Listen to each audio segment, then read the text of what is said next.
All right, look, folks, I'm gonna do that again, cause you know, shit just acted real stupid.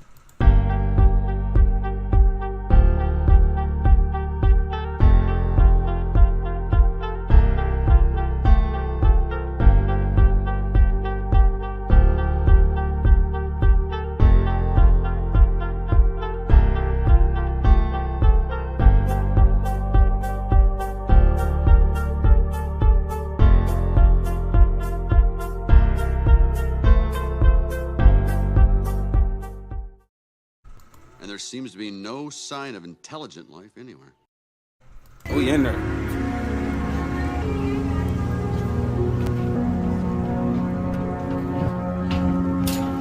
good. I'm gonna knock these stickers off.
Love that intro, man.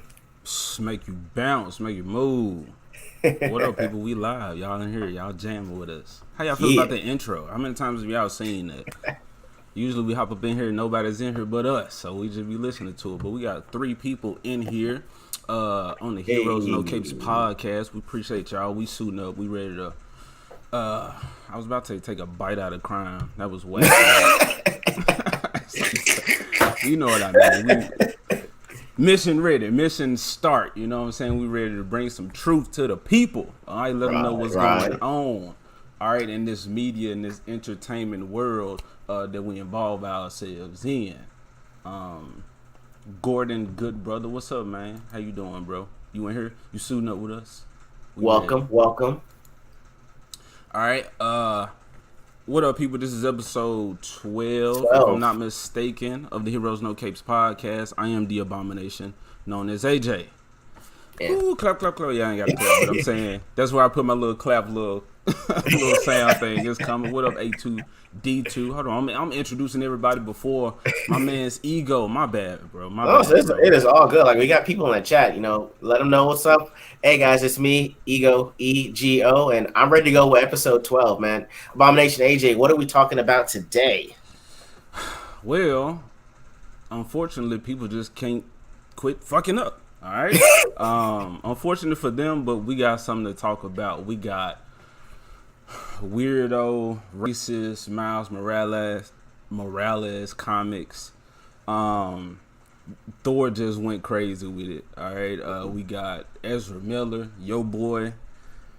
He didn't used up all his speed force to get away. Now he holding it down in some house. With his family, he done plucked out of some different timelines or some shit. Oh my goodness. All right, and then what else we got? Some other stuff we'll talk about, but we'll see. We'll address it as it comes. All right, we kind of go with the flow on the fly, for the most part. That's me. My man's ego. He more, he like to get shit done. He's specific. I like to write my notes. Notes. Credible Hulk. Hulk. There you go. So I guess nothing's been up with me. Same stuff. I just put out a video. People go check that out. Going in like specific detail as to why Miles Morales is a character built upon racism. Stereotypical. He's an inferior version of Peter Parker. He's not the best spider to hold the mantle, as some people would say. Spider-Man is not a fucking mantle. All right, that was some specific shit where this one dude got bit by this spider. It couldn't be recreated. Hell, Norman Osborn, the dude who fucking made the shit, was sitting there trying to recreate it. Little does he know, all he got to do is jump through another universe, and there's 80,000 spider people everywhere. He could have just snatched up it. Anyway, well, I'm going off on Miles, but yeah. So that's what I'm trying to go in on. Okay, we come in with our passionate topics and what we both bring to this podcast. So that's what I'm gonna go off on that. Do we want to just hop into that? You're already hot. Let's jump right into it. Man, I'm already hot. All right. So as y'all might have seen already, if y'all paying attention to our content and guys that we like to associate ourselves with, this is hot right now. Miles Morales, again, although his very inception, everything was racist about him. He's a whack character to begin with. He's what I call an order of chitlins. All right, he the sloppy seconds of some white character that came before, and everything is hand me down from that white character, or that white character validates Miles Morales. The dude name is Miles Morales. This my father then took his wife's last name. All right, and then I found out why that actually happened because I was so concerned. And he took his wife's last name because his father was a piece of shit. I'm talking about Miles's father. Okay, so Miles's grandfather was a piece of shit apparently, and he wanted to disassociate himself with that name. All right, Uncle Aaron that went that route. He was like, "Nah, I'm not gonna do that. Okay, I'm gonna marry outside of the family outside of the race to this Puerto Rican woman. All right, I'm gonna take her last name because he felt like it would have given him and Miles a better opportunity in life, a fresh start." I always wondered that, and in making this video, I discovered that yes, Mike has bad knees. That's chitterlings. That's what I call them. And it's terrible because you know what? People eat chitlins, okay? I'm not mad at it, all right? But just where chitlins came from, and if that's your main source of sustenance, that's all you get. Give me more black characters turn white. Give me that. I mean, more white characters turn black. And I'm just like, nah, you know what I'm saying? Go taste the rest of the meat, okay? Go get you the better cuts of this superhero shit and capitalize off that and live off that. What you got, man? I see you. No, as I was gonna say, it's for people that don't know the historical perspective of what chitlins are. It's when black people were slaves, it was the leftovers of the pig. So we would eat what's pig intestines, right? I think it's pig intestines, and so if that was all you had to survive, that's one thing. But number one, you don't even have to eat pork, because some religious people do not eat pork. I know Muslims, some versions of Christianity don't do that either. So there's more to eat than just the pork. But if you are to eat pork, there's bacon. There's actual ribs. There are other parts that you can eat besides chitlins. And so it's one thing to choose chitlins if you're in a situation where it's eat or die. It's an entirely different one to know that there's a full pig, comparatively speaking, and you're choosing to chitlins, and that's all that you want. Yeah. So more of a historical perspective on what the chitlins mean. So the point is, people want better for ourselves, okay, and make our own shit instead of waiting on the next person to make some story. Because when they fuck up, you're just gonna get on their ass and be pissed about it. When they do great, you're just gonna stroke them. All right, that's all. Fuck it, just take them out of the whole equation and just make your own shit and judge for that. But anyway, yes, Miles Morales. So he's racist, okay? Miles being racist the whole time. But my thing is, I feel like they were really just playing chicken, these creators. All right, he was created by a white guy and Brian Michael Bendis, but they was playing chicken. They was like, we're gonna see how much little racist, how much little stereotypical shit we could put in here and there. Like I said, the whole his black role models didn't like Miles or what he wanted to be, or he had no relationship with them. The Jordans in the movie, and when he was running on the skyscraper and they was making like the little basketball court sound, I'm like, that type of shit is it was purposeful, okay? And then with the comics, a whole lot of weird shit happening in the comics as well. But black people just see everybody. Miles has a fan base. I'm gonna be real with you. His exaggerated swagger almost took control of me. When I first went into the comic book store and I saw him, I was like, oh shit, Black Spider-Man, black and red suit. And I already like Superior Spider-Man, so I was like, oh, okay, now I'm getting to see basically a black dude in the suit. I wasn't mad at it in the beginning, but as I started to see like, okay, this is some widespread shit. There's an agenda here. Then I was like, oh, okay, that's nasty. I stopped eating them chitlins. But I bought that first book and I was like, no, fuck that. I don't even think I didn't even buy it. I rented it in the library or checked it out, and I was like, I'm done.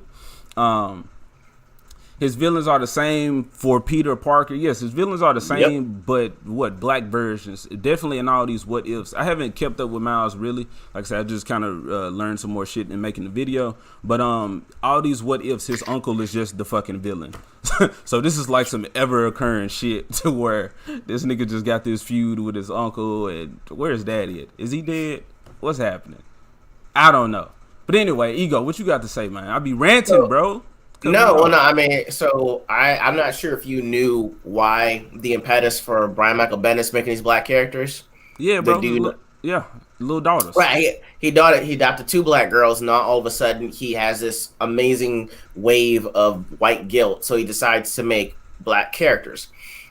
And the problem is the fact that he actually kind of did make an original black character in Naomi, but her power set's almost the same as Superman. So it's like you still are stealing from white characters to give to the black characters you make. And it's started with him making Miles Morales. And so you couldn't make an original black character. So you had to steal from the white ones that are available and say, hey, daughters, I created this character for you. It's the exact copy of the one that's already since the 60s from another white guy, but it's for you. And now I'm going to create one that looks like you, that's black, but her powers are just like Superman's. But hey, this is still for you because this is getting off that white guilt that I've had. Yep. This is for y'all. This is for you niggas. This is what they say. And then, like this store, I'm going to pull it up. I'm going to let y'all see it since that's what we're talking about. Like I said, though, they played chicken and they just slowly implemented little racist stuff here and there or stereotypical stuff. And now they just went balls to the wall and they was like, all right, we're just going to throw it all in there. And whatever backlash that they get, it's not going to be major because what we finna see, the dude who wrote this was just like, oh, my bad. I didn't know. I'm about to educate myself and invest in nigga education. Yeah, yeah. Let's talk about it. Oh man, this news that I didn't see. No, okay. that I didn't see. I saw the pictures, and that was all I saw. All right, so I'm gonna actually go back to. I'm just go straight to the apology. But what I want y'all to see is, so I'm gonna go ahead and share that whole window, and we're just going to go on a whole little CBR journey. All right, let's do it. So, y'all seeing this with me? Yeah, right there. Okay. All right.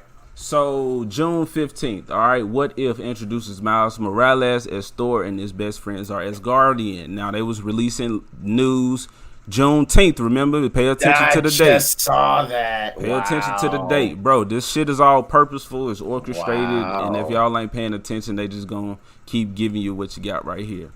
All right, now after that, What If introduces one of the harshest variants of Thor's father ever. Okay, so we hyping them up. We about to see real Odin. We about to see black Odin up in here. All right.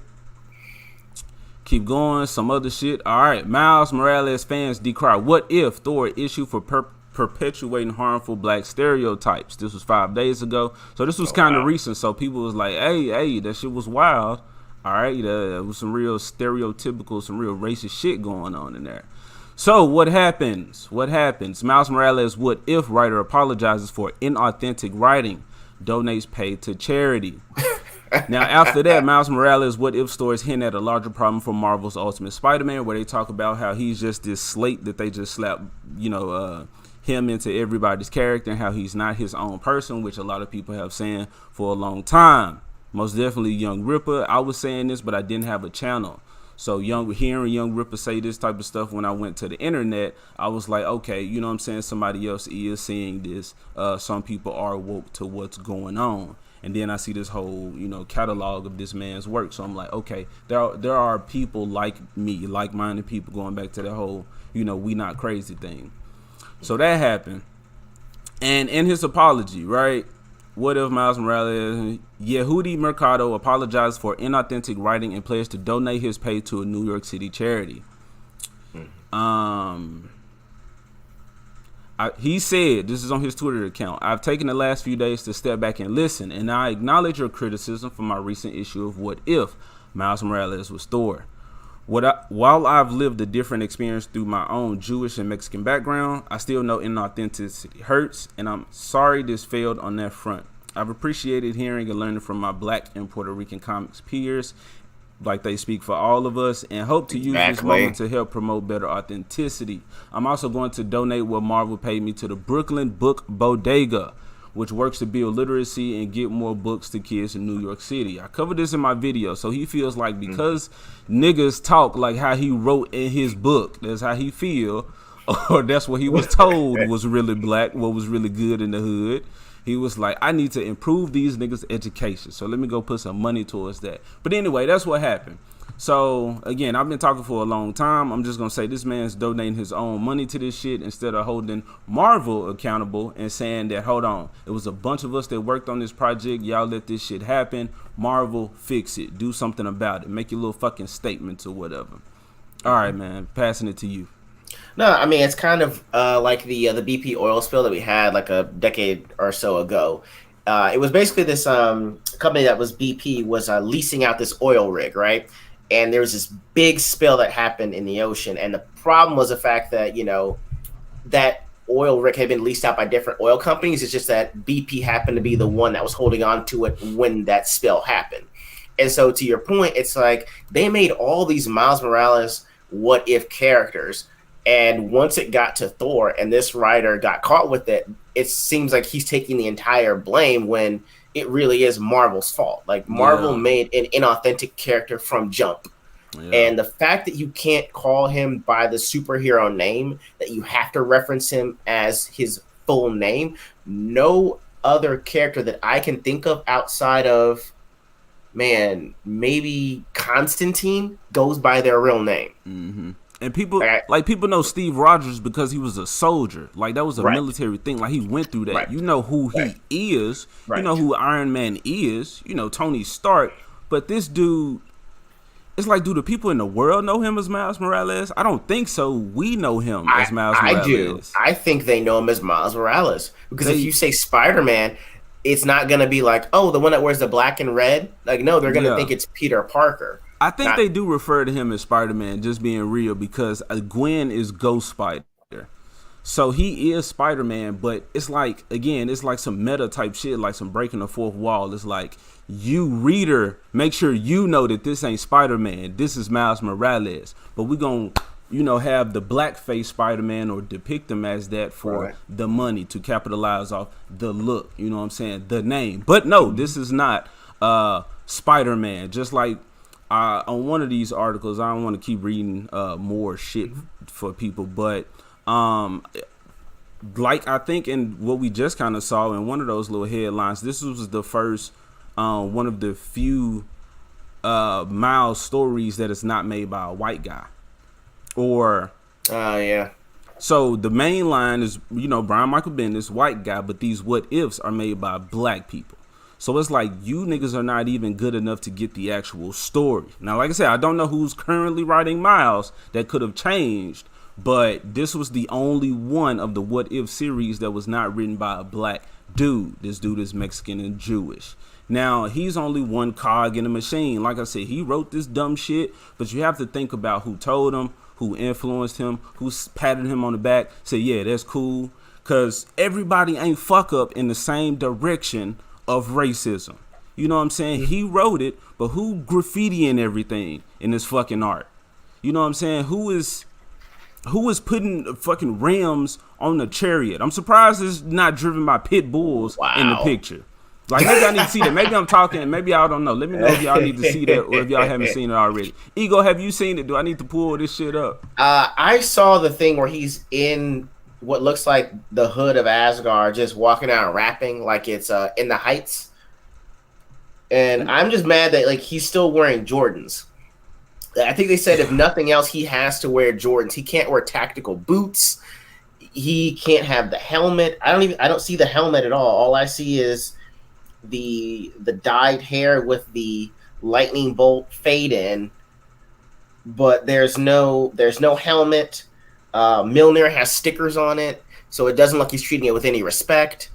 He's wearing Jordan instead of tactical boots for the ground. Yeah. There is no helmet, so there's no, head protection at all. It's just, I know that he's supposed to be a god in general, but I don't understand how there's no tactical advantage. Go ahead, what you got?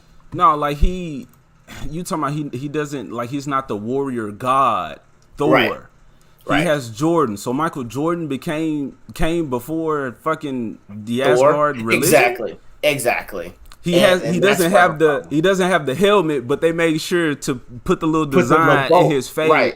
Right. And then to show that it's black facing this shit, this nigga doesn't have blonde hair, but we made sure to dye the top of it blonde. To show like them little hints that, hey, this some white shit. All right, remember this some white shit. We just letting a nigga play Thor for a minute. Right. Like, you know what? I would give them more respect. I would give them more respect if he had on some shoes and you're like, someone said, what are those? Like, oh, these the Valkyrie 7 high tops. You know my goodness. Or, you know what I'm saying? Like, these are the only lows. But that would be like, that's some parody type shit. That's like we being funny.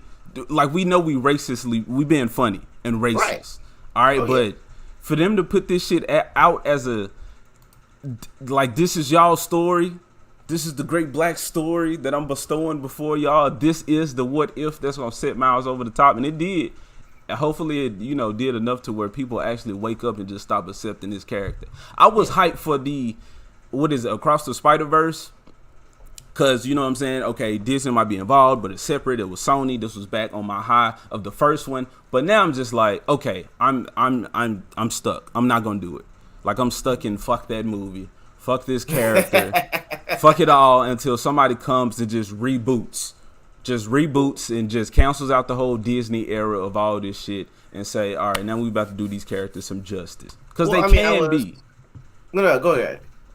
No, I'm saying because they can be done some justice. If you rebooted Miles and made him, like, I even heard Nerdrotic say this, make him like a Robin turned Nightwing, some shit, and he's his own Spider character. I would even like to see if he kind of dabbled with the dark side, just because his uncle was on that type of shit. But give him that great relationship with his father.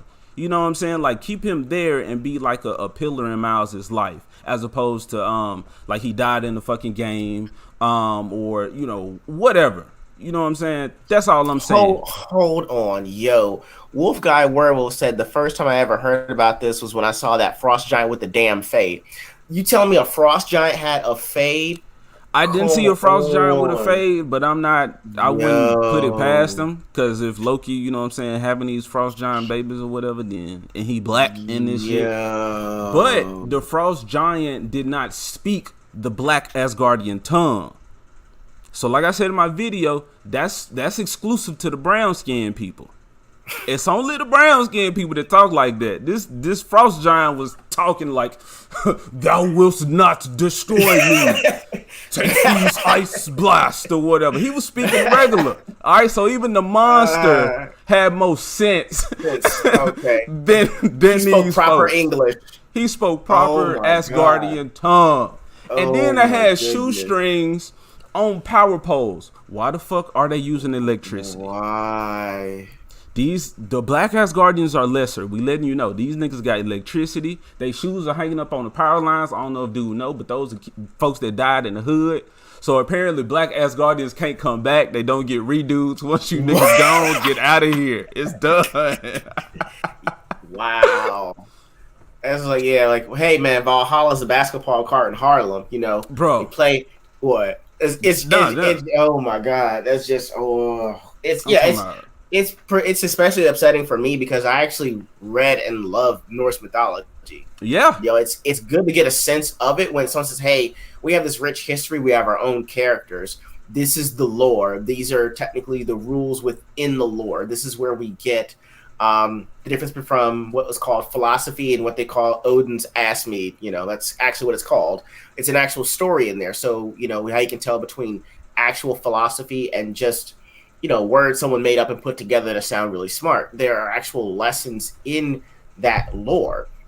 And now you're taking it, watering it down, and giving it to black people like we're not smart enough to know where the actual history come from. Yeah. I know that not everyone black knows about Anansi, the African version of Loki, but how would you like it if someone called Anansi, like if Anansi was Mexican, or someone made it a Mexican trickster? Mm-hmm. Like, how upset you would be that someone took something with a rich history, its own lore, its own lessons, you changed it and gave it to another people saying, hey, this is yours now. It's like, well, hey, you've got those in your own culture. Elevate those. Tell us a story, and maybe we can actually see similarities and know that, hey, across religions, across races, we're not all that different. We tell the same types of stories. It's just that we've got our own folk hero that represents that lesson that we've learned. Mm-hmm. Bro, I see Miles as a static. All right, it's basically the same fucking story in a way, except Miles is disrespectful, but smart kid. All right, sure he get out the hood. All right, but he goes on this good father figure in his life. Had that, like Gordon talking about right here. Miles can't be Spider-Man because he's got no guilt to force him into action. Yeah, Peter Parker had Uncle Ben.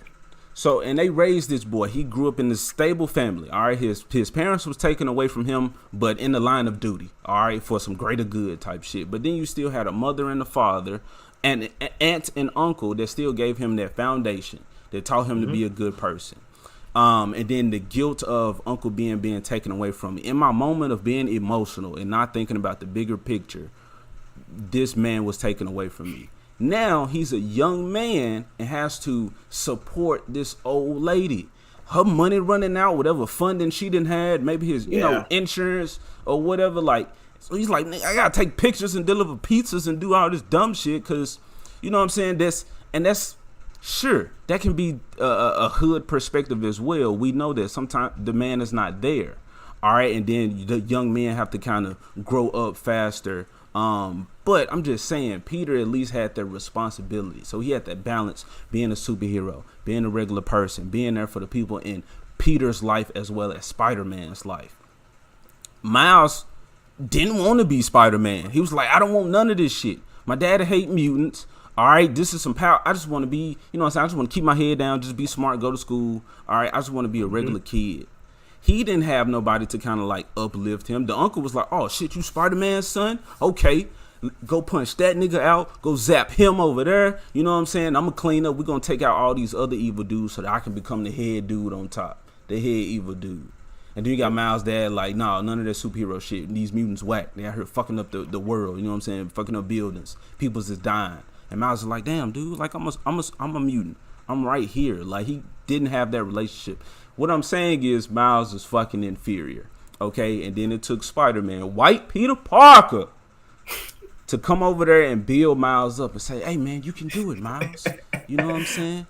You can be me. Anybody can be me under the mask. You know what I'm saying? And then everybody took that as this whole mantle shit. Like, it can be anybody.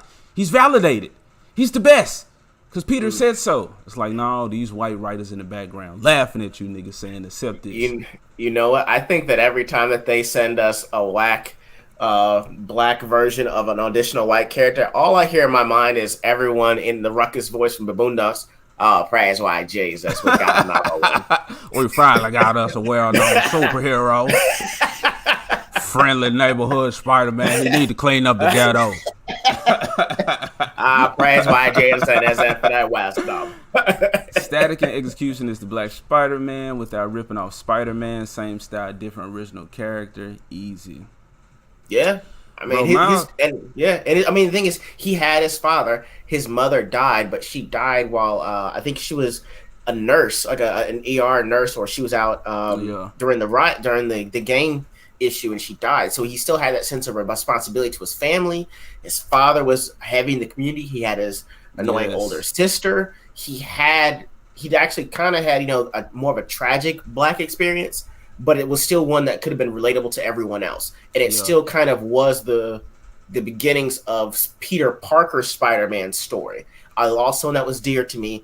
I have this big responsibility, but I still have my family in some sense. People that still care about me. I still have a best friend. And I guess the weird thing for me is, does Miles Morales even have a best friend? Yeah, Genki, Okay. Asian dude. Okay, and that's what they stole in Spider-Man's like the No Way Home version, right? And another reason to hate Tom Holland Spider-Man, his story is basically fucking a better version of Miles Morales in a Yeah. way. He's still Yeah. lesser Peter Parker, lesser actual Spider-Man, inferior Spider-Man. But it's like, damn, they knew not to bring that movie shit over here. We're going to make the better version of that. Like I said, that's them chitlins. Like, niggas, y'all can have this story over here. All right, we'll give y'all a little Into the Spider-Verse here and there. But, nah, we keeping Peter Parker white. Notice, in Spider-Man Homecoming, they race swapped all the characters around Peter Parker. They knew to keep him white so that they can keep bringing in that money. All right. Yep. So I'm just saying, bro, this shit is orchestrated. They know what they doing. Yeah, I mean it's whatchamacallit, because they know what they saw what happened with Star Wars with Finn. When they took that poster to China, they had to shrink his image down so he wasn't really as noticeable as he was in the American ones. Because they're saying, well, hey, general white characters sell better overseas than the other minority characters. So you almost have to. They know what their bottom line is, and their bottom line is their bottom line, that money. Yep. And then with the fucking Finn thing, again, I think I was making another video of mine, and Finn is advertised. He's on the poster holding a fucking lightsaber. Yep. This nigga was not no Jedi. Nope. He was irrelevant in the story. All right, from like until the first time you seen him, and he struggled with Phasma. All right, female in the platinum suit or some shit. Other than that, he just been a side character, just been out there just doing stuff and screaming Ray. So yeah, bro, bait and switch with the character himself. Like you hyped him up to be somebody. If you cared. Now, I was hyped when I was watching The Force Awakens, okay? Because I wasn't an OG Star Wars fan. I can admit I'm a normie. So I wasn't noticing all the other shit that they was bastardizing in that first movie. But I was looking at, okay, the Stormtrooper. You know what I'm saying? That turned Jedi. Oh, he's also black. Oh, we get to see what if Mace Windu, hadn't died. And we get this character that's light sensitive, or at least growing up in this lifestyle of like gray Jedi, where we trying to find balance. There is no light, there is no dark. All right, it's only the gray. I don't know how canon that is. I know that was in the games, probably in some extended shit. But that's what I thought they was going, especially with the title of The Last Skywalker or The Last Jedi, or whatever the fuck. I didn't watch the other two, but I thought Disney was like, okay, that happened. Y'all enjoy this over there. Now we're creating our story that comes after that as a result of it. All right, I've been ranting, bro. Take it. No. It's for me. It's now that I'm thinking about it. Have you seen any Black Sith? Can you think of any? I can't say I know any Black Sith. Right. I know from the video games there was this dude named Joe Lee, something like that. Okay. He was black, but he was a gray Jedi. One of those who were after. No, this was early. This was the Old Republic. So they was with the light, but then shit started going on to where things get shook up, and they started realizing, hey, we got to kill people in this quest for justice. So he was one of them. Well, yeah. Well, I was saying it mainly because it's like, well, if you're saying he was part of the Resistance and black, I mean, why? I mean, why couldn't he have been Sith? I didn't. Finn? We talking about Finn? Finn. Yeah. I mean, I know that you made him good, like as a stormtrooper, but I mean, even like wow, as like you guys missed out on an opportunity to have like a black Sith in training. Where like who was going to apprentice him? So he couldn't have been a Sith. He would have had to been an Inquisitor, which is what we're seeing with Reva and Kenobi. Okay, that's never mind. So you see, and I can't see now it makes it worse. But you talking about a black Sith? Something else about the Inquisitors or just the dark side? It disfigures you. So another issue I have with Reva is she should have started to look kind of fucked up. And I don't think the Sith would allowed her to have her individuality and be rocking these braids like that.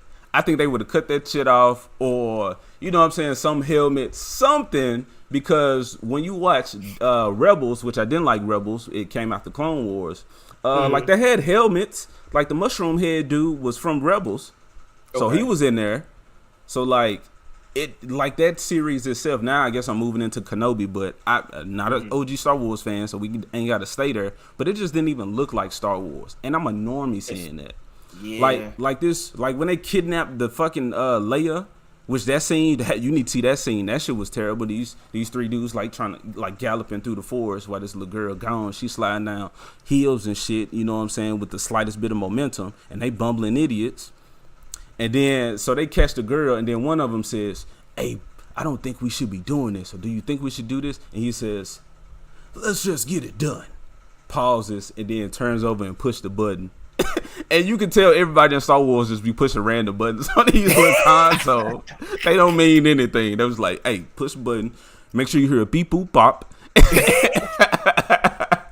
And then cut scene. We out of here. Oh my goodness! I did not know that. I guess it's one thing to try to pick up a lightsaber, then go toe to toe with a stormtrooper that's supposed to be on that level. It's just it's ridiculous, to say the least. Yeah. Yeah, we don't have to talk about Kenobi because don't seem like you watched it at all. I watched it to laugh. Okay, I watched like Disparu, and he just nerd rotted. All of these dudes, they just be laughing at this shit. And they just be pointing out so much stuff. It's funny because as we growing up, or you'll hear like the stereotypical shit where the nerds would be like, "Well, in chapter 2, in episode something, and then it's like, that's what they think we sound like. And I was just a regular dude, so I was like, we don't all sound like that. I know where you're getting it from, though. But now to hear these dudes on these videos, and even me in my videos, I was like, that is turn into that guy now. Yeah, no, that's my wife. My wife can't watch movies with me anymore, like especially if it's comic book related. Like she has having the hardest time watching The Boys with me because I was like, they didn't do that in the book. Yeah. Well, actually, that's not how it goes down. So yeah, you wind up sounding like that guy. And unfortunately, I'm not gonna lie, I watched the last 2 Star Wars movies, The Last Jedi and Rise of Skywalker, for cinematic purposes because my fans are film buff and wanted to see it. So we wound up watching it. It's as awful as they tell you and worse, especially The Rise of Skywalker. Skywalker as a name, the lineage would be Anakin and Padme, then Luke and Leia. If they have no more children and they die, the name dies off with it. It's not a moniker. It is not a mantle. Yeah. You don't just say, I what is her name? What is the girl's name? Finn keeps shouting. I forgot her name. Ray Palpatine. Yeah, Ray Palpatine. Just call it Star Wars Episode 9. Palpatine wins. That's it. In the Mortal Kombat voice. Leave it. I think so. I know all this fan service like this. So Kathleen Kennedy, all right, she leading the whole Star Wars little machine right now, ship, and she got her little shirts, her merchandise. The Force is female. All right, that's what she about, representation, all that bullshit. So I think Ahsoka. Do you know the character Ahsoka, right? Yeah, I heard she's pretty cool. I love Ahsoka. She conflicts with canon. I think she's a product of when Disney bought Star Wars, but the show premiered on Cartoon Network for the most part. Okay. I see y'all talking about that. They fucking over Star Wars. All right. Zachariah 315, what's up, man? We in here. What's up? So Clone Wars was great. I didn't like it at first because I hated the animation. But after you really pay attention to it, like there's some great texturing in the show. And these people took the effort to depict the movie characters in cartoon form. So I was like, okay, now that I'm kind of paying attention to like the technology, the effort, the love and care put into Clone Wars, I love it so much more. Unfortunately, it was like the first steps to the Force is female, like what we get now in Star Wars. But you could tell they cared enough they pandered to the fans where they was like, well, let's put in the Disney character, the aspect of it now. So now we got Ahsoka Tano. Great character though, because you grow with her. You see her relationship as Anakin's Padawan. You see Obi-Wan and the character that he could have been fighting Darth Vader in the Obi-Wan Kenobi series. Although that series shouldn't happen, it's like, damn, if you was gonna do it, you've already done it better, or have we already seen a better depiction before? Why are we not learning from, you know what I'm saying, the past and give you an even better depiction? And that's when you can tell, okay, the live action, okay, these people don't give a shit about that. They just saying lines. All right, move on set. We over here. Cool. And then done. It's a job. Done. Yep. You got something to add to that, or do I keep ranting? No. I mean, I get it. Like, I heard the character was pretty cool. I know that they also had another character that was a Sith that had the red lightsabers as well. Ventress. Black and red. Yeah, like people were waiting for her to show up in the Last Jedi. Like, they were saying like, she had perfect moments to show up. Like I said, I don't know as much about the show as I do the originals, the prequels, and the sequel trilogy.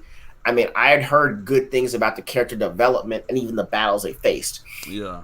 And unfortunately, I think to someone in the chat had mentioned it about people not really having creative license to say no. So I think part of what Disney does in their casting is purposefully choose what were considered B-list level actors before they got the role. Yeah. Like I only knew Chris Evans from maybe the Fantastic Four and a parody of goodness gracious. It was when they did those 2000s parodies. Like, I Know What You Did Last Summer. It was a comedy parody of all that stuff. Okay. Like, no one knew who Chris Evans really was.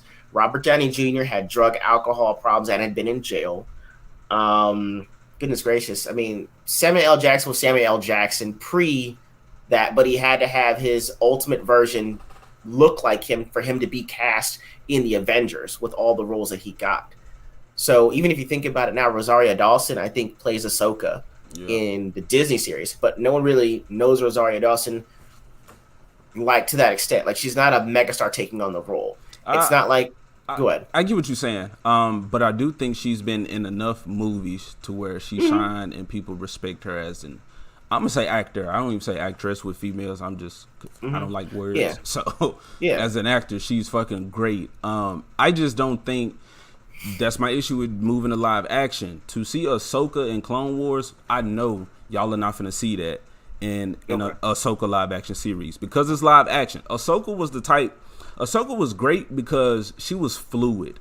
It's like she was one of those female characters that used what she got. You don't see her punching out big ass dudes. She could because she got some force behind it. You know what I'm saying? But she like jumps on bigger enemies, puts her lightsaber in them. You know what I'm saying? When she fighting robots and shit. So she will like flip and like she's real fluid. You're not finna see that from old ass Rosario Dawson in live action.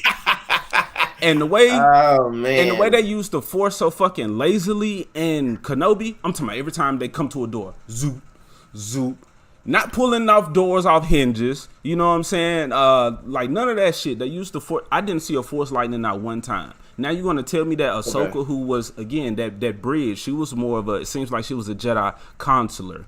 No, I mean a sentinel. So like warrior and consular. We use combat as well as the Force. Like how many times have you actually seen? What's up, Jose? How many times have you seen in fucking in the movies them actually using the Force powers, like a Force jump, the Force speed? I think they used it in like the prequel trilogy at one point, but like throw a lightsaber and it come back to you. It's back, yeah. Like these people don't care, and as you advance, we should be getting some of that. There's no reason that I, as a kid, I would watch Star Wars, the movies. I'm not taking anything away from the movies, okay? I'm just saying we should be advancing with the times. So I'm really shitting on this sequel trilogy. But there's no reason I'm getting a better depiction of the Jedi and the lore and the combat abilities in a video game as a child than I'm seeing in the movies then and even now. And that's why I think Clone Wars I liked it because it paid attention to the story. Instead of the shit that Anakin got for being, an annoying kid and then a moody teenager and then fucking Darth Vader, it's like we get to see that warrior that he was, that brother filling the gap to Obi-Wan. It did. So Ahsoka, it fucked up canon, but it gave you a more fleshed out characters and better ideas of the Force. All right. So I mean, by the way you're describing how lazily they use the Force, the way that you're going at it would be, well, what's the point of having a lightsaber? If I can force push, force pull, make rock comes out, attack you with rocks, what's the point of a lightsaber? The point of having a lightsaber is because, like that scene where Reva was on the other side of the door with Kenobi, and they was blasting at it for like a fucking hour with all these ships and troopers and whatnot, and they couldn't make a dent. But as soon as she stabbed a lightsaber, she moving through that motherfucker like butter. That's the point of your lightsaber. Man. But then I can baseball bat a nigga in the fight later on. It's a can opener. Is what you're telling me? It's whatever they want it to be. I can light my lights. Get how would that do? That's what Darth Vader did. I'm talking about he was holding Kenobi up with the Force, and then you see him bend down, and he like touched this little flammable shit. Then all the fire went out.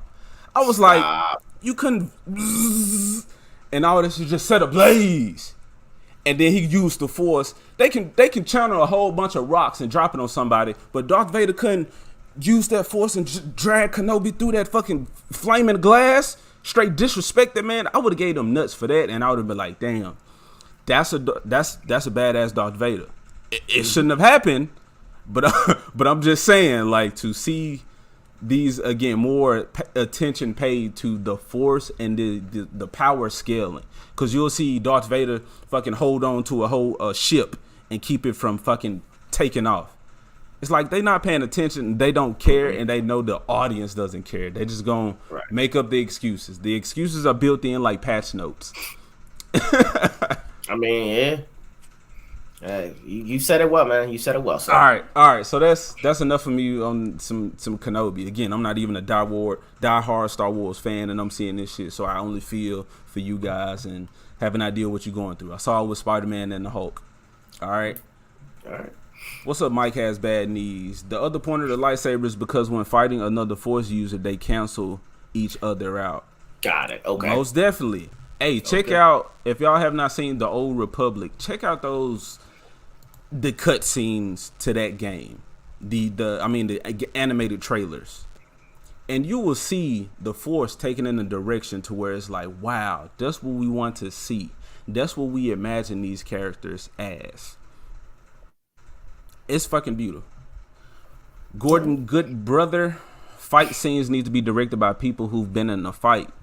Agreed. I think fight scenes I think handling a property needs to be handled by a bunch of people that love it.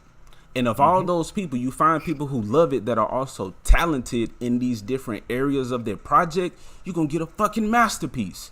Because they'll all be able to check each other, unlike what we've seen in Thor, and be like, oh, that shouldn't happen. I'm talking about this Miles Morales Thor.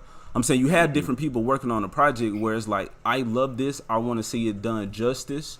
So, you know what I'm saying? Here's an idea. You know, here's a suggestion. Okay. Yeah. Or hold on, checks and balances, like that can't happen because of this. And they're like, okay, cool. All right, what about this? And then you see all hands onto the same the project. We all in and have that goal in mind. What you were saying? No, I was like, I get what you're saying. Like you need to have a fight scene consultant. Everything needs to make sense. Like, I mean, if you watch movies with martial artists that the martial artist is actually doing or choreographing the fight scene, like Donnie Yen, Scott Adkins, Michael Jai White, who played Spawn, Tony Jaa. If you watch these guys and watch how fast the scenes are, how they make sense, and how they're not just doing the punch, kick, elbow, karate chop. It's no, I'm picking up whatever I got and swinging it. Yep. How would you manipulate this? I'm moving around because I'm fighting multiple dudes. You know what I'm saying? So I gotta stay on my toes. Right. So that's what I'm saying. It's not like you don't have access to those things. It's not like you can't reach out and give someone, hey, special consultant for this scene that I'm writing, or for this ink, do these scenes match well when I'm writing this choreographed fight scene, when I'm inking it and I'm doing the dialogue to go with it. How does this make sense? Who is this character and what is their fight style? How would they respond to that attack? Like the one fight with, and pay attention to people, all right, because they wanted to make Vader look cool and all this type of shit with the oohs and ahs, the gizmos and gadgets aplenty. Fuck that, okay? Because when he fought Obi-Wan ran. When he fought Reva fought his ass like a man. All right, so I'm just saying, pay attention to that. They say shit without saying it. But when Darth Vader was fighting Reva, there was a part where she just got on the ground and was like crawling around, like trying to circle him or some shit. Again, Monkey style. Not I think even that. Style. Bro, that sounds like monkey style to me. She was confusing herself. She didn't know what to do. The monkey know what he doing. She was just like she was trying to look up under the main dress or some shit. Oh and if he used to force so well, while her ass on that ground, I'd be like, "What's wrong with you?" Then I would have pushed her down with the force of more, dragged her ass in there saying, "Boom, boom, boom." How lazily they using it. So I'm just like, yeah, man. Yes, as you were saying, Gordon. Everybody needs to be consulted every step of the way. There needs to be checks and balances to create the ultimate project. All right, and it's not gonna please everybody, but you still don't say, all right, well, since it's not gonna please everybody, we're just gonna say fucking and please ourselves.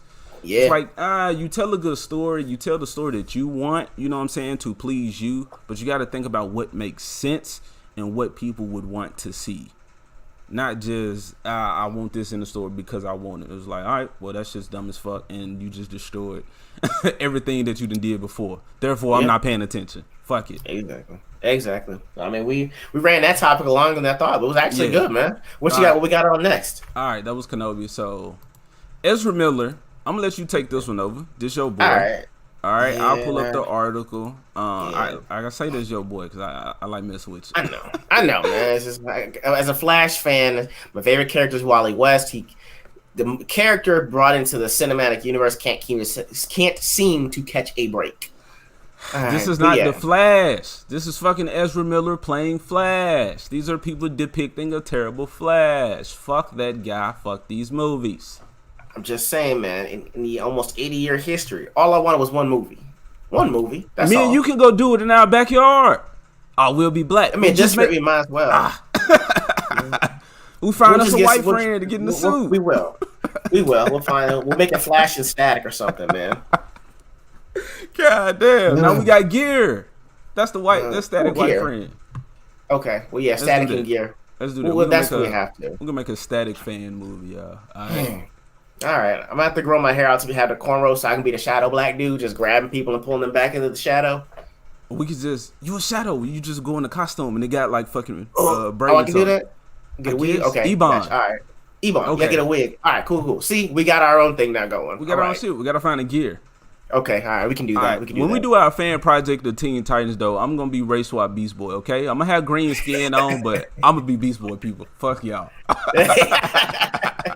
I'm the best person for the role. All right, Ezra Miller though, the worst person for this role of the Flash. Let y'all see this. You want to talk about? Okay, you want me to pull it up? So I think the Rolling Stone article is the one that everyone's referencing. I think the Guardian's gonna have the full article in there. Okay, so you want me to go to the Guardian? You might have to go to the Guardian because unless you read the Rolling Stone one or if you're subscribed, after a certain point, it's gonna cut out on you or ask you to subscribe. Okay, they said I'm running out of free articles. This is the only article I've read. See. All right, hold on, y'all. Let me pull it up. You said the Guardian. Yeah, I think the Guardian was the one that I checked out. All right, people, if you in the chat, talk to us. What is up? We got 90 out here. Some people that probably came in and jumped out. Let us know you out there. Yeah. Who is with us on this mission? We got to know our teammates. Goddamn, we got to depend on you in this fight for truth and justice. I'm in Rolling Stones at the Guardian. Right. So Guardian was the one that I found on there. I can't even go back. All right, I'm just gonna cancel the whole little tab. That's fine. You must type in the Guardian on there. If not, I can send you the one that I have.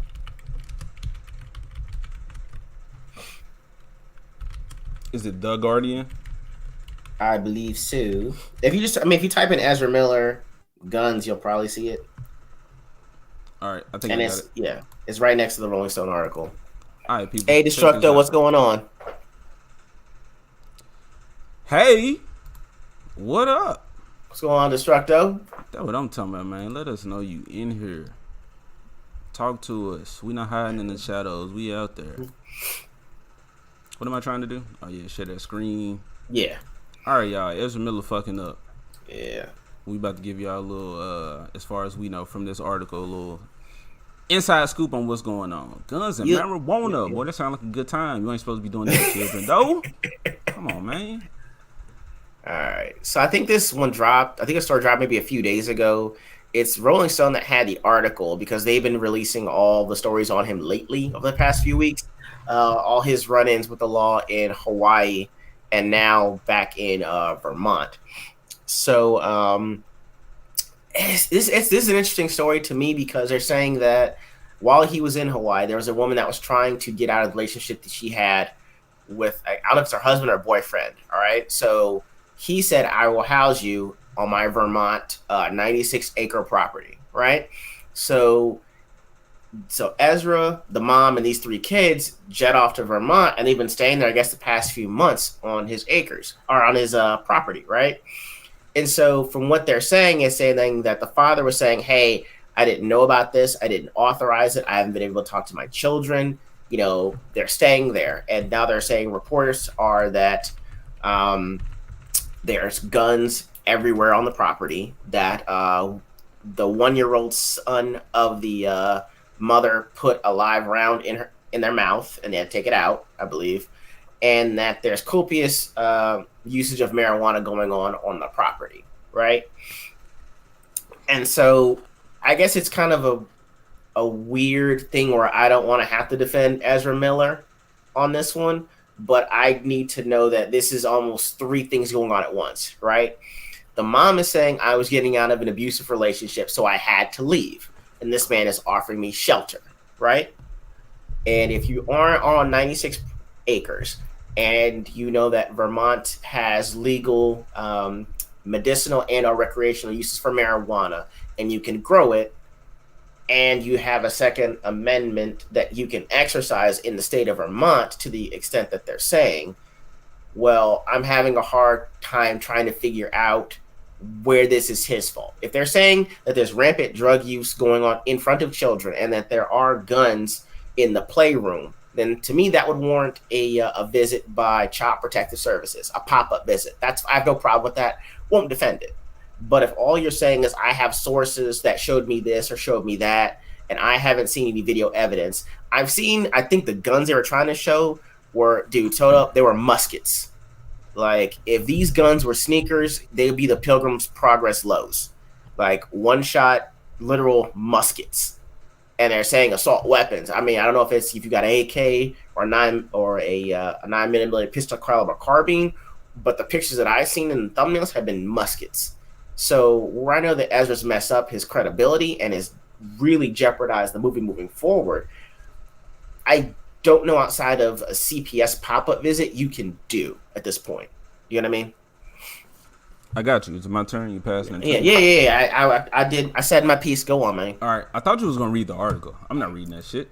Oh, see, that's I paraphrase. It's all. If okay. You guys look on Rolling Stone, it'll cut it off halfway. The Guardian would fill you in on the rest. Okay, so I am showing it so y'all can at least see it. All right, been accused of housing young children. All right, bam, bam, bam. There you go. There you go. Get the screenshots. Go back and watch the video after the fact. Home Ranch has been healing haven for us. Oh, snap, she tells Rolling Stone. Yeah. They may have firearms for self-defense purposes, and they are stored in a part of the house that the children never go in. My kids are able to relax more into their healing because of the safety and nurturing Ezra has been providing them. Oh, so she with it. Yeah, that's what I'm saying. She said it was an abusive relationship. She told Ezra Miller about it, and then he said, hey, you can stay on the property in Vermont. Yeah. And she said, okay. And so she took the kids and she left. Now, for me, I'd want to see paperwork detailing, hey, there's a history of restraining orders. Cops have been called out here, because otherwise it seems like she just took the children without the father's knowledge or consent, and that would almost, to me, be defined almost as kidnapping. Okay, that's where I'm saying we got 3 different things going on. It's he said, she said, and it's on Ezra Miller's property too.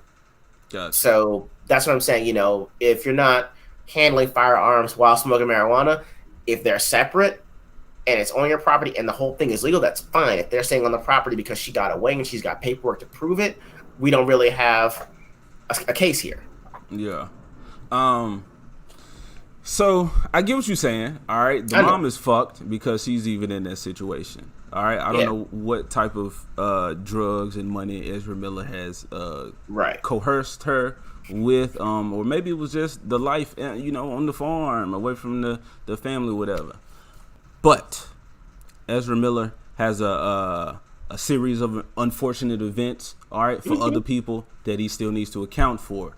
Oh, yeah. So the mom is fucked because she got her kids in that situation.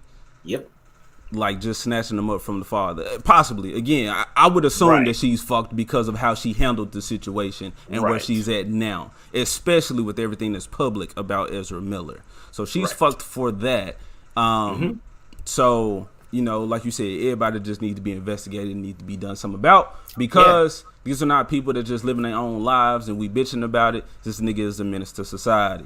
As who pointed this out earlier? Somebody. But basically, Ezra Miller is a menace. Here we go. Wolf guy. My bad. This fool Ezra really be assaulting people around the globe, from Iceland to Hawaii to Vermont. True menace to society. So, hey man, get the boy up out of here. He ain't the Flash. He ain't gonna phase through them bullets. I didn't say I didn't say use aggression upon him necessarily, but I'm saying figuratively speaking. He's prepared for, you know what I'm saying, that to die on that hill, if you will. Better yet, on their property. So that's all I'm saying. All right. He thinks he's the fucking Flash, but he ain't. And that's why I'm just saying, you know, on top of that, if you do enact a red flag law where you can say, hey, someone is a detriment to society, you need to take the guns because they're mentally unstable, try doing that on Ezra's property. And, you know, that's where you're going to have a bigger problem should it go there, you know. Hey, you are right, Gordon. A lot of people don't follow a lot of the news and know what's going on. You just fucking threw me off what I was finna say, though. But, Ezra Miller, it reminded me of, and I might be making this up, but I've seen enough episodes of Criminal Minds to where it seems like just me going off of this man is a nutcase. It seems like that's her family. So before I knew it was her family, like they came as a whole set, I was like, this dude is out here snatching up a mom and 3 children from different families to create this ideal family, because growing up in Hollywood has taken that from him. I saw some shit like that on Criminal Minds. That's what I thought was going on. But I was just being funny. I was just thinking, I was like, wow, this might be real life happening, like some First 48 type stuff. But it's a lady that took her kids over there because she thought the grass was green on the other side. But it might be red in that big throwdown if Ezra Miller, you know, like I said, gonna go down like that. Right. Ezra Miller does identify as Barry Allen and the Flash. I don't think he has an actual family. So, like I said, he's trying to go back in time or right the wrongs of his past by having this family right here. Oh my God. He was like, I'm they them. I'm more than just a dad. There's multiples. Which Flash are you? They and them. That's how the media wants you to look at it. Superficially. Yeah. Waco 2.0? That's because if you run up on him trying to take his guns on what might be considered hearsay, then you're going to have an issue where you're going to come into contact with, what are my property rights? You're going to due process your Fourth Amendment. Oh no, I forget which. I think that's the third or fourth, but you're certainly trying to violate a Second Amendment. If he is legally allowed to have firearms, he's not a restricted person, then you're going to run into a whole bunch of constitutional problems if you try to take these kids when the mom's already said everything is okay, and everything so far seems to be based off of hearsay.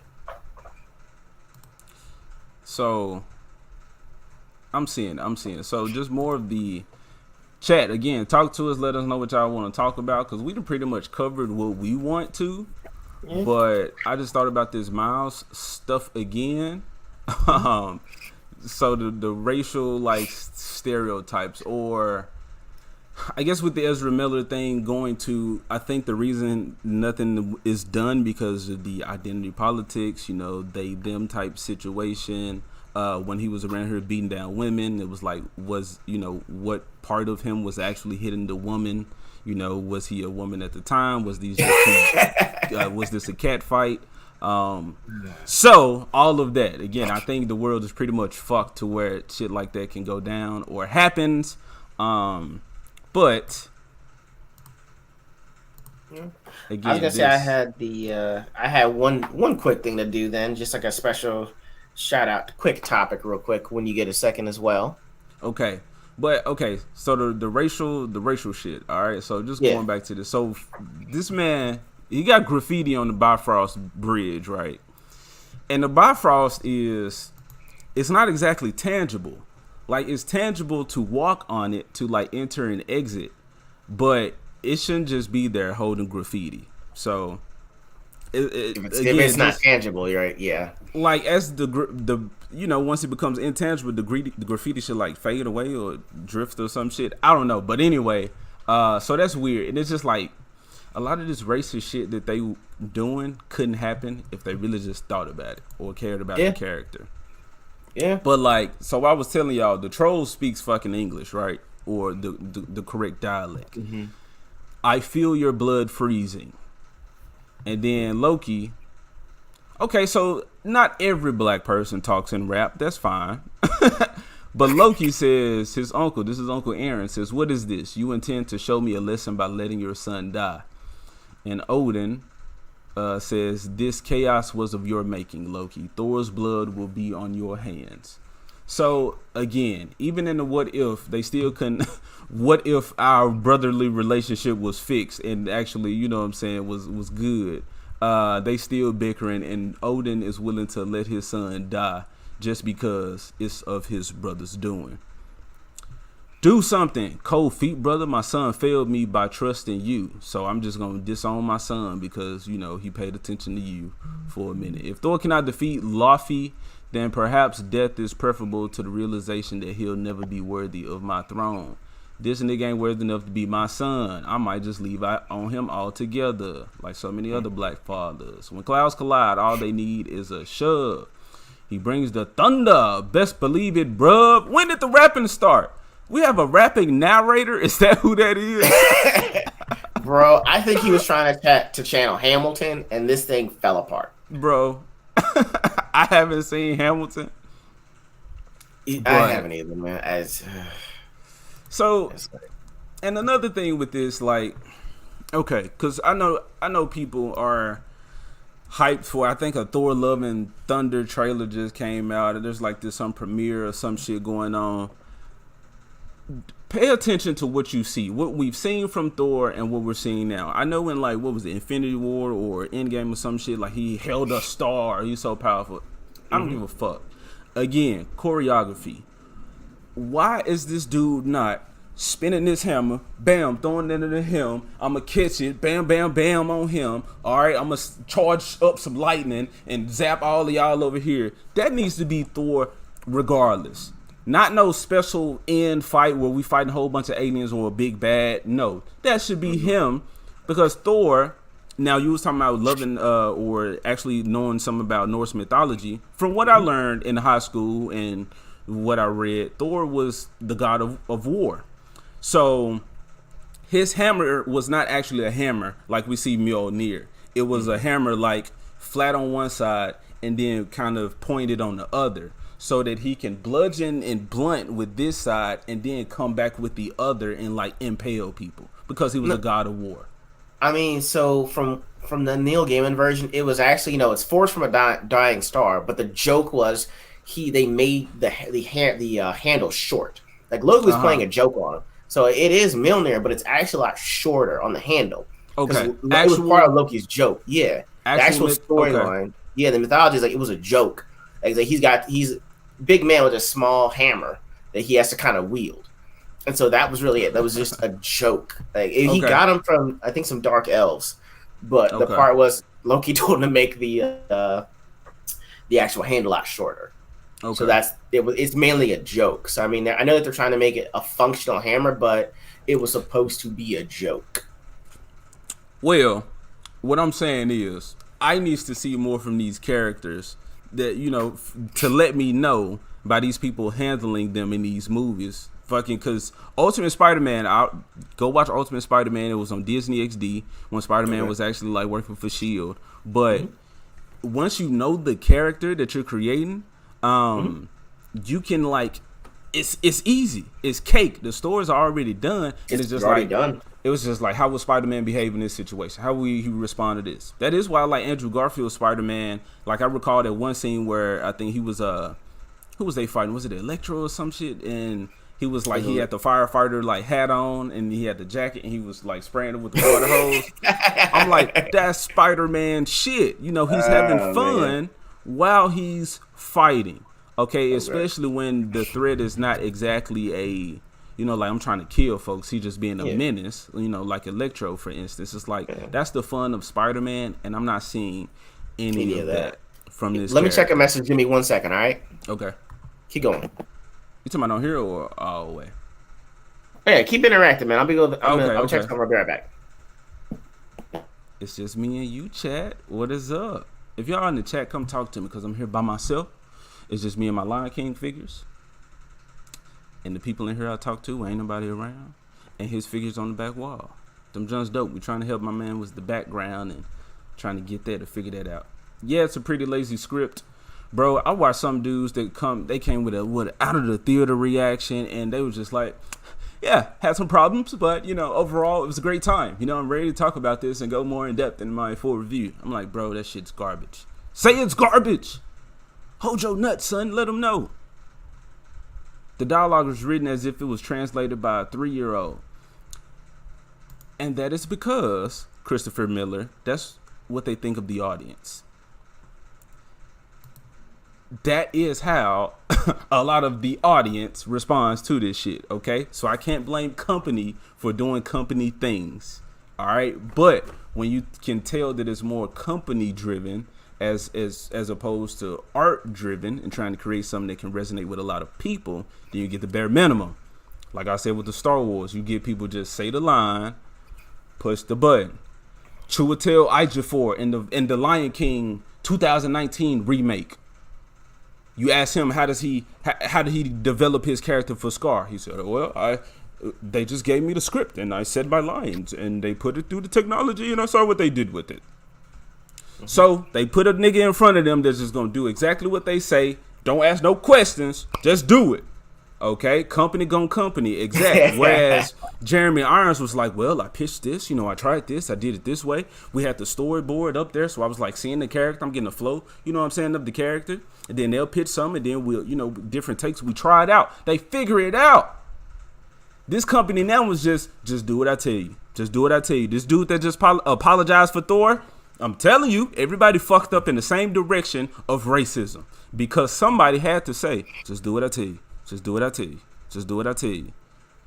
And it's the same response, the same apology. My bad. I will educate myself. I'm donating my personal funds to this. And then they go over there, and then I saw this in something. It's funny. It's fucking wild. But it's like you see him as one way, but once he go and talk to these people that handle him, then he's like fucking Golem, like, did I do good or some shit? Like, that's what he just did. And they like, yeah, we got you. We're going to keep you in mind for the next Mexican Jewish character we come up with. I mean, good Lord. Yeah, it's completely ridiculous. I mean, with having this, I think that they thought they could all just do their one shot and get away with it, and you know, blackface as many characters as they could, and just move on to the next one, move on to the next one, move on to the next one. And with this one, it caught up with them. You know, bro, they just capitalizing on these names. Look at what they did with Lightyear. We're supposed to talk about Lightyear. I made a video on Lightyear. That's hot. Do we want to go into it? You good? We going some more? All right, chat. Y'all want some more? Want to hear us bitch some more? Because we're going in on Lightyear. Now, okay, so people, comics, yeah, I love my comics. I got my specific heroes that I follow their stories or whatever. I'm not the super diehard, biggest comic book fan, okay? I don't know a lot of these characters like that. There are so many others that do. I know they feel hurt and disrespected by this MCU and all this type of shit. Mm-hmm. My start is Disney. Walt Disney, animated shit, okay? Animals that walk and talk and move and we joke and we have fun, and then we see Disney princesses, all right, and then we get to see like more stuff, representation. Come on now, Mulan, come on now here. But that's what I'm saying. I'm a diehard Disney dude, not the companies that they buying, that they taking advantage of, that they getting their name off of fucking Disney.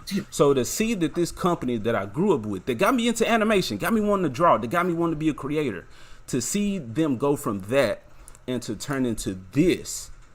Like it feels terrible. I don't feel bad because I've woken up. You know what I'm saying? I'm seeing what's going on. I feel bad for them and I feel bad for Walt Disney because of what he created and what it's being turned into. So Lightyear was something special. I didn't see it because you can't jangle no keys in front of me. I know who you are and what you're trying to do. Fuck it. Okay. You can see from a trailer the same story that you see in every other fucking story that Disney is pumping out. All right. Strong woman rules all.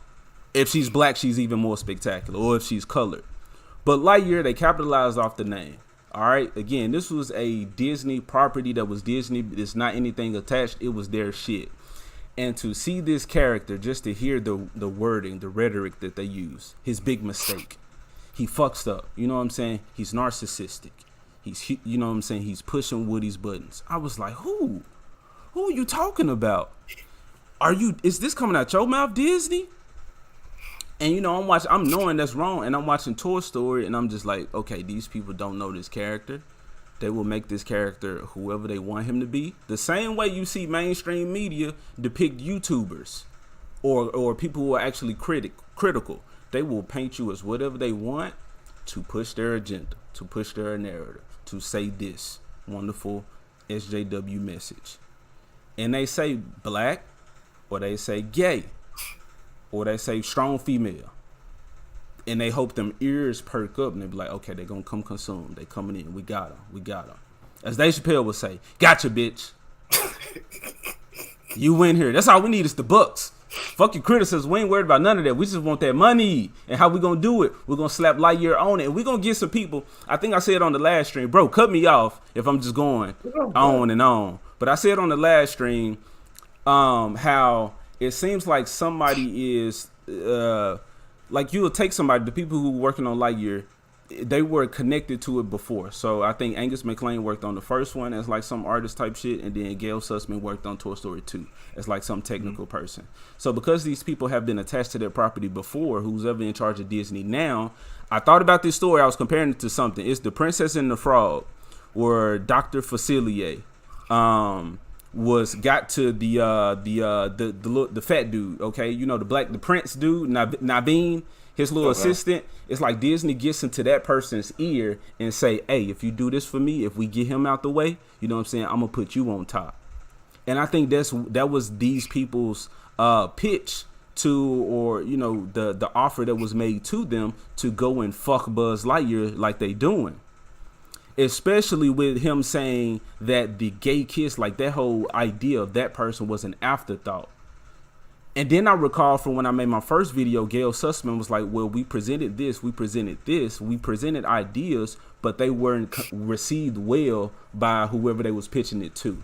They was like, or it was like getting mixed up in our pitch. So I don't think that these people were, maybe they're not knowledgeable. That's my issue. Disney putting all these people in front of this dumb shit, but you got people that's orchestrating it at the top. I'm not saying they're knowledgeable or was even aware of what was going on or what they're participating in, but they've been offered, you know what I'm saying? Chris Evans, you know what I'm saying? Y'all idiots if y'all don't like this. These people are being offered something to make them just go with this shit, to keep them blind to a lot of the things that's going around. Gail Sussman said that Keke Palmer working on this movie, she said she wasn't afraid to call you on your bullshit. She said call you on your bullshit, but I feel like the lady was saying she was calling me on my bullshit or how we was handling these black characters or something. I'm like, some SJW got these people by the nuts or by the clitoris and saying, do this. Don't fuck up. You have your mission.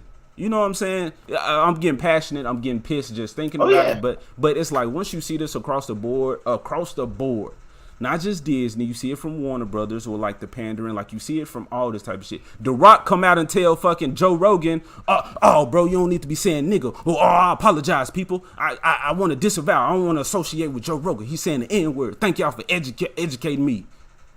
And here he go, fucking Black Adam, a piece of shit. But he Black Adam now. I'm like, bro, fuck all of this stuff. It's not real. It is just a phase. Things are just happening. I'm a wild animal. I'm not going to say a deer trying to pass the street, but I'm a wild animal All right, and then things are just going by. Cars are just going by. Let's not get hit, okay? Let's not let this shit take us down. Just wait till the cars pass, and then we'll cross the road. Or while we over here, let's go set up us a little territory right here that we can establish. But then once them cars go by, we're gonna go and explore what's over there. Meaning we're gonna take all this money from these companies as they burn. I'm done. I'm sweating. I'm sweating. So I mean, there's one thing is I look at it is there's actors and then there's producers, right?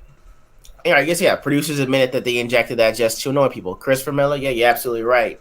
So when you are a producer and you provide the financial backing for the movie, you could say like, hey, because I'm paying for this, for technically more or less the lights to be on, for you to cast who you want, for you to get the right screenwriter, you're gonna put this scene in there, or you're gonna put this character in there, you're gonna put this phrase in there. And so, a lot of these big budget movies that rely on these producers or these executive producers to lend their names to the credits, they're saying, well, hey, I want this in return for the financial backing. And you better keep in line with this if you're the main star of it, or if you're the side character and this is your first really big gig. You need to fall in line. Yeah. And so these actors, to me, it's like they're kind of in high school. You're doing what's the popular thing because you're the popular kids. Basically when I was in high school, it was either you were one of the jocks, or you were either one of that or maybe the smart kids. But I mean, the theater kids and the band kids, you were like, weirdos, nerds, dorks. And, I think that for a lot of these actors, it's still that way. You're like, hey, I still don't want the crowd or the mob to come after me. So I want to say I support the current theme, even though I may not believe that. And if you think about it, the profession of being a thespian is I'm a professional liar. You know what I mean? I lie in front of a camera for money. I become someone else when I need to be, when I'm cued to. Right. When I'm cued to, when it serves my purpose. And so it's hard to want to take their opinions, their thoughts, or their interactions at face value. Because if you think about it, they're always conducting a performance of some sort. Yeah. So it's really hard to take them at their word. And, I guess for me, the fact that, like, to what we had a discussion a few days ago, we were talking about how you're watching a nature show. And you said Barack Obama was narrating it, right? Yeah. And so it's a clash of two things. It's like, well, no, he was on it. It was his face. Bro was walking barefoot on the beach. Wait, you lying? So he said that. And this are you serious? Yeah. On the beach. He's like, so if you look over there's a pelican. Yes. And dude the pelican's gonna eat the fish. And that is the circle of life. And yes. I want you to know, really, that was him. That was Barack. That was a Barack. He wasn't narrating behind the camera or voicing over. You saw his brown skin, his gray hair, his slim toned body. Where was he in this, sir? Like, is he on the beach? Like, where on the beach? Like, is this in Australia? Where was this supposed to be? Hawaii. Oh, he was born in Hawaii or some shit. He was saying like, this is my backyard. I got to experience this nature, something up close and personal. I'm home and I want to let you know what it's like to be in Hawaii. Because I was in Chicago, but I'm not really from Chicago. I live there for political purposes. And Michelle, come over here. Let's look at and a few brown people that actually watched that documentary is looking like, nigga, I would have loved to grow up in Hawaii with that shit as my backyard. It's the when you try to you ain't one of us, bro. We're putting two things together that don't necessarily belong together. If it's a nature show, let it be about nature. If you're trying to say it's Barack Obama just said doing a story, do the story. When you mash them up, it can get confusing. Yeah. And so when you've got these thespians and you've got these producers that have an agenda and you put them together, and then on top of that, they're both pointing the finger at you if you don't like that mashup, you're going to number one, alienate the fan base that supported it to get to this point. And for people that are new that don't have an opinion on it, you're going to force them to have an opinion. And so, go ahead. Well, my bad. I don't want to cut you off. No, it's just it's disheartening because now at this time people can't just have no opinion about anything. Mm-hmm. It seems like you have to have an opinion. You either have to support Morales, or you're racist. No in between. No, Yeah. I don't even know who that is. There's no, but I thought Peter Parker was Spider-Man. You can't ask questions in good faith without it making it seem like you're angling for something or you're trying to prove a bigger point or disprove someone else. Yeah. Go ahead, man. You go. You got it. No. Let's talk about it. You right. But about that documentary, I was telling you how. Okay, Jon Favreau, for instance, you know he worked on what he worked on. I think The Mandalorian, the fucking Lion King, the Jungle Book remake.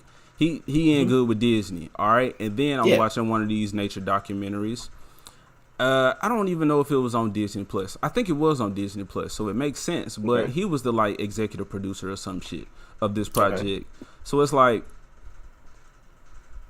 well, I did see that like in the documentary there was a CGI bear that ran across this fucking moose calf, and I was like, wow, you lying. But it does say like disclaimer, like some of this shit. We making depictions of like animals to tell a story, a narrative. So I'm like, they covered their ass with that, but it's like this dude is pushing technology in Lion King and like, oh, we did this, and then here I go saying you using actual CGI animal in this nature documentary. I'm like, what's real anymore? Like, am I watching this nature documentary and seeing real animals? Like, I watched them growing up for sure, so I was able to see when shit was wrong, but it's like the people who don't see the shit that's wrong. I'm using a nature documentary, but I'm talking about superheroes, for instance, or like cartoons. When I'm reviewing the Proud Family, and they got who was it, Miles, Michael, and he's gay as fuck, and it's like, yeah, he used to be that, but you take out Sticky at the same time to push your gay agenda. So it's like for people who are just not paying attention, this company just getting by with shit. And I think, and that's the threat. Once we bring attention to it or let people know what's going on, that's why they say, hey, they terrible, they racist, they bigots. That's why they don't like it, because they diss, because then it what invalidates any criticism that we might have, or people just don't even want to listen. Oh, okay, they terrible. Oh, okay, well, fuck them then. Fuck their opinion. Let me continue to go over here and consume, because the company or the faces of the company said this about them.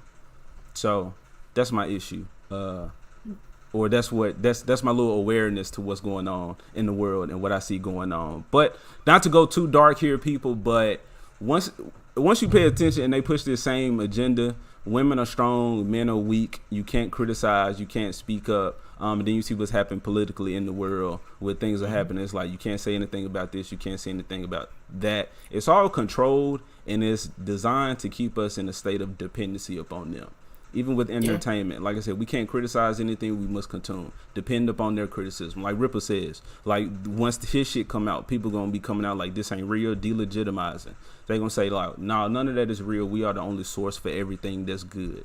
So come consume, come shop with us, basically. But that's it. That's all I got, y'all. I'll be bitching for a long time, but we in a good, place, I guess, in time, in history, in the world, where we can sit up here and just bitch on a fucking camera, on on technology, the internet, about, comics, cartoons, movies, video games, all that good stuff. And for y'all to find value in our opinions and to be here to hear us talk about it, to get in on the conversation with us, it lets us, I can't speak for ego, but it makes me feel like I'm doing something, for the people. I realize that a lot of the topics or the videos I put out, a lot of people that I personally know aren't aware of these things. So I'm at least bringing, some truth or some behind the scenes look at a lot of things to other people. And they was like, wow, bro, I didn't even know Disney was pushing that agenda. Yeah. Wow, I didn't even know Kyle Rittenhouse didn't shoot black people. It's like just shit like that. So, bro, I love what we doing. I like where we at. I do too. I just wanted to say that, it's great to not feel like you're shouting out into the ether. Like with you guys engaging with us, it's really great, because you want to know that in a way you want to kind of feel validated, but you also want to say, you know what? I didn't know that. I thought I was the only one that thought that way.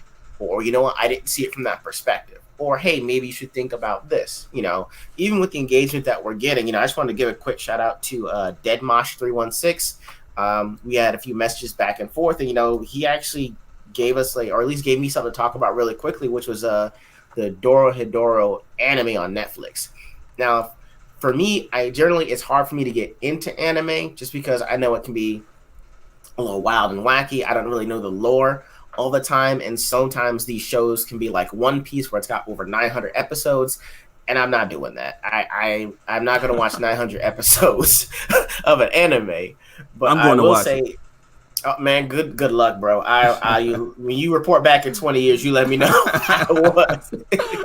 But yeah, I checked out Door. I think I'm maybe like 6 or 7 episodes in, and I know that it was by a guy named Q Hayashida. It's a manga, and then in 2020, I think Netflix came out with the anime adaptation. And so, basically, from what I gathered, the story's about a lizard-headed amnesiac named Kaiman, and he's trying to figure out the sorcerer who put a curse on him to give him an actual lizard head. And it basically follows him and Nikito, and I think these two doctors, as they travel between, at least I think there are 3 worlds. There's the world of sorcerers, where everything is pie in the sky, and it's fantastic to be here. There's the hole, which is basically like a big slum or a favela. And I think there's hell. And so basically, I'm not going to lie, the first 5 minutes was absolutely nuts. I was like, all it showed was a guy with a lizard head bite another guy's head, but then there was a head inside this lizard guy's head saying you're not the one, like as if it was the Bachelor or the Bachelorette. And then he cut him up, and then some guy looked like his finger farted because black smoke came out. But as I'm watching it and understanding it, it's like these sorcerers would come to the hole, and they would practice on humans, like they practice out their sorcerer techniques on them. So some people wound up with bug limbs. One doctor is perpetually 16, even though he's 60, and you're trying to figure out why Kaiman has a lizard head. And so I like the fact that within the first 5 minutes, following the 5 minutes where I was confused, they tell you exactly what it is. Like, hey, my name's Kaiman. I don't really know why I have a lizard's head. This is my friend Nikito, and we're gonna go on an adventure to figure out why I'm this way. And so you're looking at it, you're like, wow, instead of being like traditional American TV shows or American cartoons where they're trying to explain their world and put it in our world, where they have to make everything make sense from our perspective, they are actually bringing us into their world in the first 5 minutes saying, hey, this is what it is, let's go.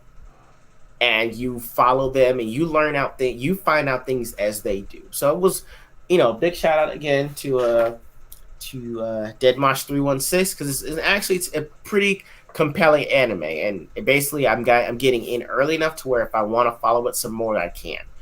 I know that you're not really big on much anime as well, AJ, but I mean, what do you see from the art style of things? So I'm real quick. The art, I see the lizard head dude, and nothing else is compelling or it's interesting to me. So okay, I haven't taken interest in it. I did tell you that like I've seen it and I saw the lizard head dude. I like some animal shit. Okay, I'm not a furry. I'm a werewolf. But to see some animal type peoples, I'm into that type of stuff. But seeing that was just him and there's like that thing surrounded is just not animal people, then I'm just like, oh, okay. That's not for me, or I'm just not intrigued enough. But speaking of animal people, and to counter your anime, I got something for the people. Okay, What you got? Ego was not. He wasn't prepared for this, but I wasn't. What you got? Seen that show on TV anymore. Oh no! Is this Confederate Yosemite Sam?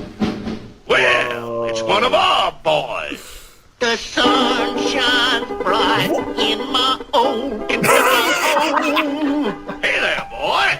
How about giving out with something happy on that there skin box, huh? Yo. Bro. Yankee Doodle went to town riding on a pony. Yankees, Carried in his hat and called it the you traitor.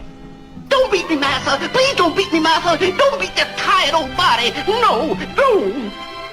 Bro. What's this I hear about you whipping slaves? But, never mind the buts. Here's my card. Look me up at my Gettysburg address.